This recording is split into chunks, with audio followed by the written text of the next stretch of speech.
If there's one thing Canadians love, it's their coffee. And if there's one thing they hate, it's spilling their coffee in their cars going over a speed bump or a pothole. We're here today at the Ace Climactic Wind Tunnel facility in Oshawa to find out which leading Canadian coffee restaurant has the best cup design that spills the least when placed in a cup holder of a car and driven over speed bumps or potholes.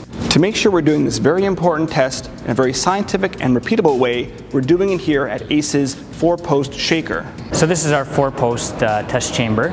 We use this to simulate real-world conditions that a vehicle or test object sees, but in a laboratory environment.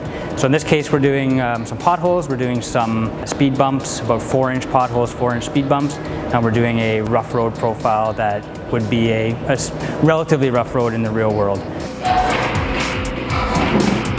We've taken our 4 coffee cups and filled them either as much as we could or to the fill line. Then we put them in the front cup holder with the opening pointed towards the driver. Then we put them through a Class C rough road test, as well as some speed bumps and potholes. Afterwards, we measured the volume loss to find out which coffee cup spilled the least. First up was the Grande Starbucks Cup, the biggest we tested at about 475 milliliters. It sports what they call a pucker-style lid. On our scale, full of water, it came in at 493 grams. We could see spillage, but the volume lost wasn't much.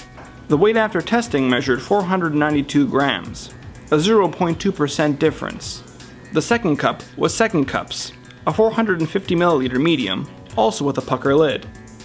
It weighed in at 467 grams, but despite the similarities to the Starbucks cup, sloshing was excessive, and it weighed quite a bit less after sitting in our rockin' Toyota.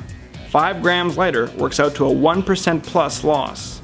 McDonald's was third. Though the same volume as the second cup vessel, it weighed less at 463 grams full, and came with a peel and pucker hybrid lid.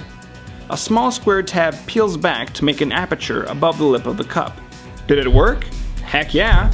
Post-test, we measured 462 grams.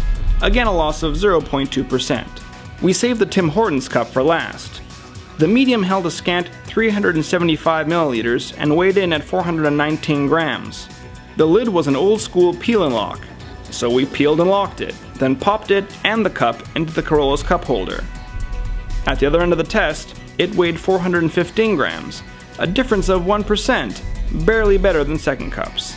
Our editor insisted on one more test, of what he called the old trucker's tip. Taking the Tim Hortons peel and lock lid and pushing the tab inward toward the coffee. This would, he told us, prevent anything from spilling out. Tab popped in, we put the Tim's cup back in the car and subjected it to simulated speed bumps one last time. And it worked. The weight post-test was 419 grams, the exact same as before, indicating we lost next to no water. What we took away from our test was, if you're hooked on Second Cup, you might want to pour your morning brew into a spare Grande container from Starbucks before jumping into your car with it. A McDonald's cup will do just as well, or if you don't want to get any latte on your leather, take a few gulps and dump the rest into a Timmy's cup, but press the tab in with your thumb. For Driving.ca, I'm Nicholas Marinese.